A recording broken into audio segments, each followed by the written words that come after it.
Dobrý deň, sledujete reláciu Portrét na teatri. Naším dnešným hosťom je veterán kanadskej žurnalistiky, charizmatický muž, ktorý 40 rokov pôsobil ako redaktor i šéf-redaktor v zahraničnom spravodajstve v kanadskej televízii CBC. Vraj najlepší kanadský novinár je na svete nielen vďaka svojim rodičom, ktorých stratil počas holokaustu, ale je aj jedným z detí, ktoré zachránil Sir Nicholas Winton, teda patrí to tzv. Nickyho rodiny. Hosťom relácie Portrét je Joeom Schlesinger. Dobrý deň, vitajte. Dobrý deň, dobrý deň. Pán Schlesinger, neviem, ako sa máme rozprávať, či po anglicky alebo po slovensky, ale môžem prezradiť to, že ste prežili detstvo v Bratislave, aj keď ste sa narodili vo Viedni. A ja by som bola veľmi rada, keby ste mi povedali, že ktorý je ten najsilnejší moment, ktorý máte v pamäti ohľadne svojho detstva prežitého práve tu v Bratislave.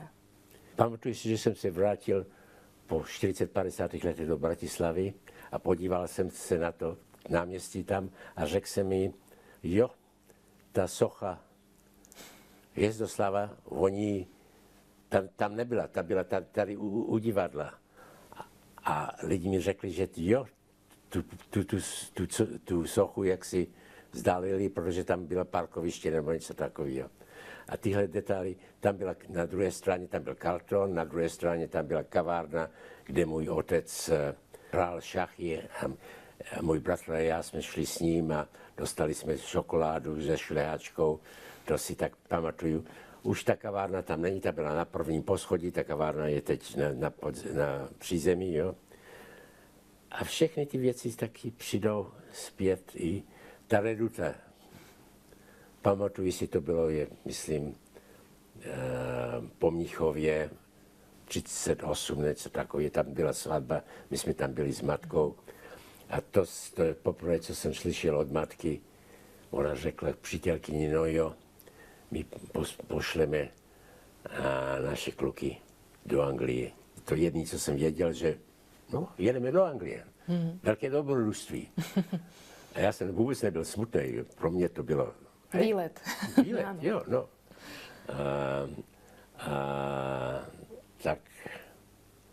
A já si pamatuju na ten vlak. A ta věc byla, že my jsme byli v Bratislavě, jo? A ten vlak opustil Prahu. Ale protože my jsme byli ve slovenském štátu a nemohli jsme do protektorátu, tak my jsme nemohli do Prahy. My jsme přejeli Moravu a Čechy, jo? A pak ten vlak se zastavil v první stanici v Hitlerovém Reichu, to bylo v Sudetách, jo? A tak jsme tam čekali na ten vlak z Prahy. Jo? A ten vlak byl opožděn. A tak nějaký ten funkcionář, staniční majstr nebo někdo, nám řekl, že nemůžeme zůstat na peronu, musíme jít dovnitř. Ale nemůžeme jít do čekárny, protože pro Židy ta čekárna nebyla přístupná. Tak nás odvedli do hajzlu. Na toalety, áno. A ten poslední, když jsem viděl moje otce naposledy, jsme strávili tu noc v té toaletě.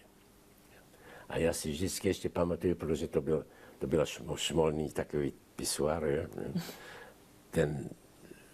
ten, jak bych to řekl, smel. Áno, pach. Ten pach té toalety mě zůstal vždycky jaksi... V nose máte tú emočnú väzbu na ten pás. A pak ráno přijel ten vlak a já jsem nevěděl, že to naposledy, že co uvidíme jeho otce. A on to jistě taky nemohl vědět, ale jistě, že si to musel myslet, že to je naposledy, co vidí své syny. A pro mě,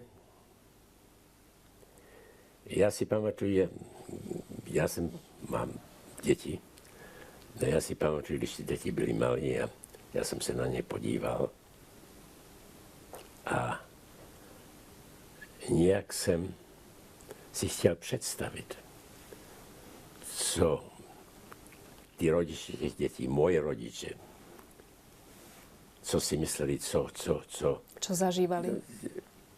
V této době, že svoje děti jaksi posílají ven, že je nikdy snad nevidí. Ten pocit, to bylo nemožné si to představit, jo. Aké sú vaše spomienky z Veľkej Británie, keď ste prišli do rodiny, ktorá sa o vás postarala? Boli ste spoločne so svojím bratom? Ne, on byl s jedním strýcem, já jsem byl s jiným. A nejenom to, my jsme tam přijeli začátku července a pak vypukla válka 2 měsíce později. Jsme byli evakuální někde z města, protože my jsme byli ve velkém městě, a do nějaké rodiny anglické. Jo. Pak jsem tam byl pár měsíců, pak mě pošli zase někam jinde.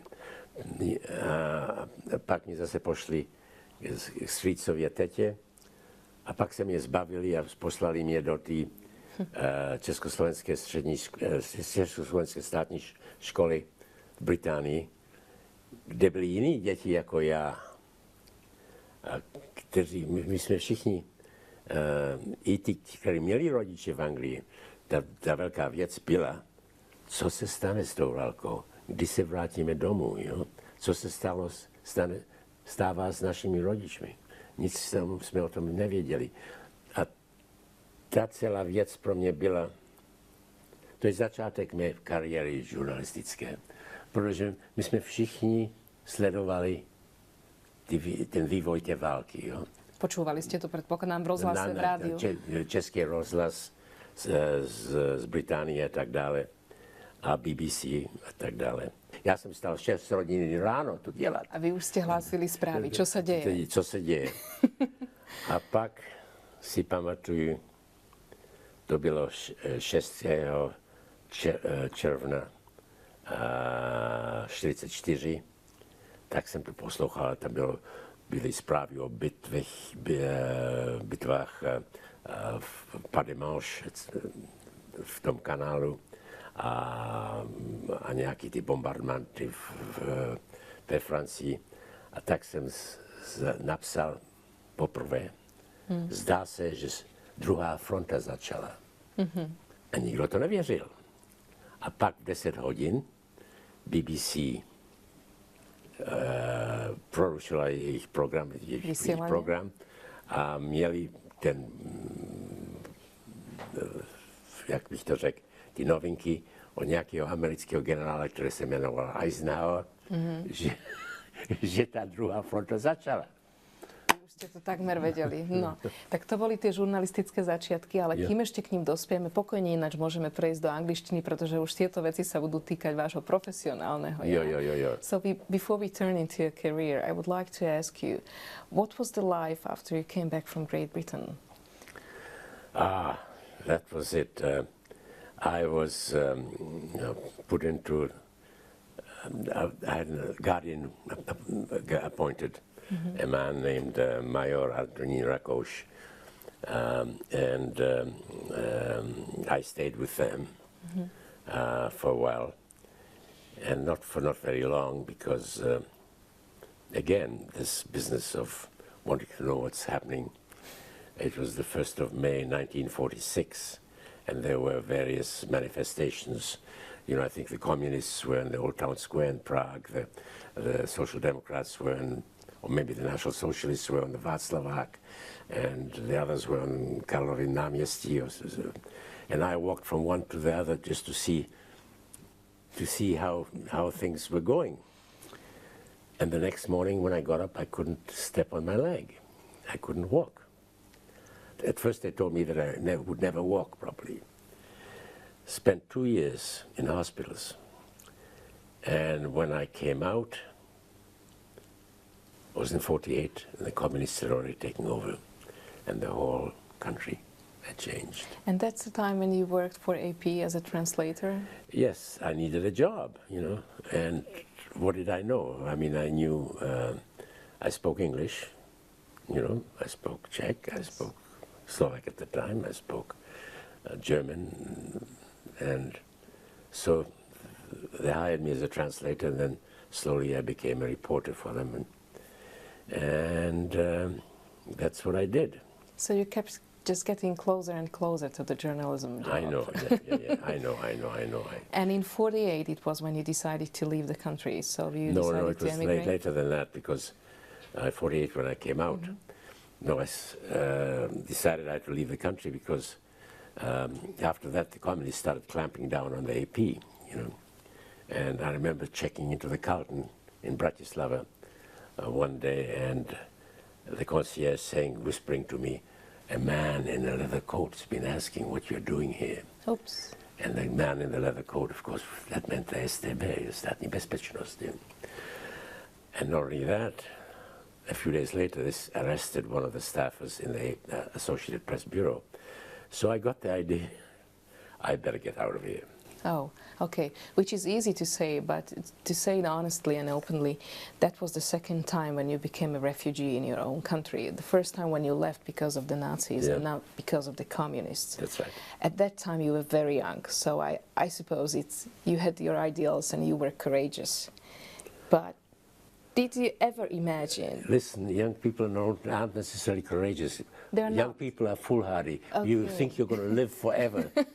Machine guns, forget machine guns. It'll be fine. Okay, but you haven't decided to be a hero and stay here and to be in the front line of the war. No, I didn't want to be arrested anyway. So you decided to leave. Yes. And Canada, the place where you then left and you lived the rest of your life, was a choice of yours, or it just happened in a way? No. My younger brother was already in Canada because he got out. He got out as a war orphan. And after coming to Canada, what kind of jobs you did for a living? Well, when I came to Canada, I went all the way to Vancouver, where my brother was, and contrary to the diagnosis, I could walk. Not only could I walk, I could work. I worked on construction jobs. I worked as a waiter. I worked as a seaman. And then the following year, I went to university. And again, I was going to study economics and do something. I had no idea of becoming a journalist. Didn't think of it. Except that one day, I happened to wander into the university student newspaper and thought, hey, this is fun, you know. It's not about serious news. It's about, next week there's a dance and so-and-so won this scholarship and this, that, and the other. The football team won or lost or something other, which was something different than news as far as I'm concerned. And before I knew it, I was the editor-in-chief of this newspaper. I had a job at the local newspaper, a night job, as a police reporter, and I took a full course at university, sort of thing. So I worked both on the student newspaper, at night as a police reporter for the Vancouver Sun. And you enjoyed it? I enjoyed it, and of course I missed classes because hey, I'm going to get up to go to an 8:30 philosophy class. Come on. So, but I managed to fake it. It's okay. I sort of went through it. And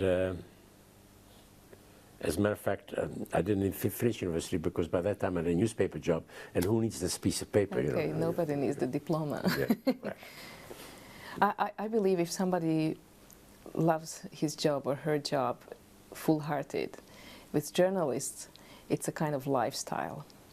You have to be on a mission. Yes, it is, yeah, but I mean, there's journalism and there's journalism, and the reason that Vancouver is beautiful. It's a beautiful city. There's the sea, there are mountains, everything, etc. Yeah. And as I keep on saying, if I'd been a dentist, I'd still be there. But in journalism, it was about forest fires, ship sinking, things like that didn't interest me. I was interested more in. So I went east. I went to Toronto, worked in Toronto for the Toronto Star for a couple of years, and then I went to Europe and worked for UPI for a year. And then I got a job at the Herald Tribune in Paris, and there I found a new life. So what was your aha moment when you realized that, okay, this is the platform I would like to dance on? By that time, before long I was news editor of the place, and then I was assistant managing editor, and then I met my wife, and she worked for the American Embassy in Paris, and we got along very well. And I should say that in Canada I got married, but my wife and I split up in London. I went to Paris, she stayed in London. And so I met this lady from the embassy, and we got on very well. And then we had a baby. The baby's here. But I couldn't get married because I was still not divorced. So when we had our wedding, there were basically 4 people, apart from us. There was a witness for her, a witness for me, and a babysitter for our baby Leia. That's what it took to get married. So when did you start to cover real news, international news? Well, at the Herald Tribune, one of the reasons they hired me, one of the reasons, it was an American newspaper, but I knew North American newspaper practices, and I also knew Europe. So I had an advantage. It was a huge advantage, yeah. And I guess it was a great job. There was only one thing wrong. Paris is great for lovers. It was not so great for raising 2 babies. When I went into newspapers in the 50s, the ambitious did not go into journalism. It was badly paid. And so they hired immigrants and dropouts, and they hired people like me because we were cheap. And that, of course, has changed. Journalism has a better reputation now. It pays more money, and brings people fame like and money. Yeah, that's right. People like being on air. They all want to be presenters. They don't want to be reporters, really. They want to be anchors, right? So it's a different kind of business, And newspapers are suffering. They're closing bureaus all over the place. So you always only get to the story after the story is started, and the stories that go uncovered, undiscovered, because nobody's around to report them. But I need to read it because it's a lot that you covered. You've been in Russia with former US President Richard Nixon. In Vietnam, when the troops were on the ground. You've been there in St. Peter's Square when John Paul II became a pope, and many, many other occasions. Yeah. I guess, but it's just my guessing, that you had to completely change your lifestyle, and you had to come to the point that you had to understand that news is first. Covering news is first in my life. Well, it isn't so much that. It is, you see, my wife had a lot to do with it. She was in the diplomatic service. She had served in Colombo, in Ceylon, Sri Lanka now. Mm-hmm. She served in Moscow when Gary Powers and the U-2 were brought down, when Khrushchev and Nixon had the kitchen debate. She was there. So she was used to moving around. Mm-hmm. So that was it. By that time, she had given up her job and looked after the children, and moving around became part of our family life. Our children got used to it and started learning languages, various languages and things as they went along. They were born in Paris, then they lived in Toronto, then they lived in Hong Kong, then they lived in Paris again, then they lived in Washington. Mm-hmm. So my children grew up with this. And yes, I was on the road much of the time. So my wife really raised these children. She was the backbone of the family. She was a very good mother and a wonderful wife. And I believe that you love to be in the job and on the job all the time. Yeah, I mean, come on. They send you around the world to watch the universe unfold, and they pay you to do it. That's a good job, isn't it? Mm. And if we talk about the job, if you judge recent journalism, when there are not so many reporters and correspondents in the field anymore. I know. So how do you see it? Did it influence basically the basic of the news, of the newscast as it's done in the world? Of course it does. Of course it does. In which way? Because the original, somewhere always along the line, somebody has to cover the original news. Somebody has to be there. Yeah, it has to be there. It doesn't really matter. You can take, let's say, city council, okay, has committees, etc. You have to have someone there. They may sit there and not have any news. You know, nothing may happen that day, but you have someone there when the news does happen. Well, you know, now they go there after the news happens. It used to be, let me give you an example, okay? I was in Tehran, I think this was after, the Shah was still in power. Khomeini was still in exile, but there was kind of a contest between them. And we heard about an earthquake in eastern Iran. Well, I didn't get in touch with Toronto. I got together with a few colleagues and we chartered a plane together. We took out our credit cards and said here and flew there. And indeed in this town where the earthquake was, there was a conflict between the Shah's people and the Khomeini's people as to who could help these people most. And it was a great human story, it was a great political story, etc. Now, if it had happened now, I would have had to get in contact with the editor, Toronto. yeah. They would have convoked a meeting to decide which program is going to put how many dollars into this story, Yeah, or whether they wanted and what they wanted. And by the time that they got around to doing it, it was probably the weekend, so they waited till Monday, the story would be over. And I see it's you who is covering the story, and there is always a small piece of you in the story in a way. Can we extract your piece that you put into your stories, human stories you covered in the news? The way you judge the situation, of course, rules you played my by. childhood plays a role in that. If I went to, I don't know, to Vietnam, let's say, and I saw refugees along the road, I know how they felt, right?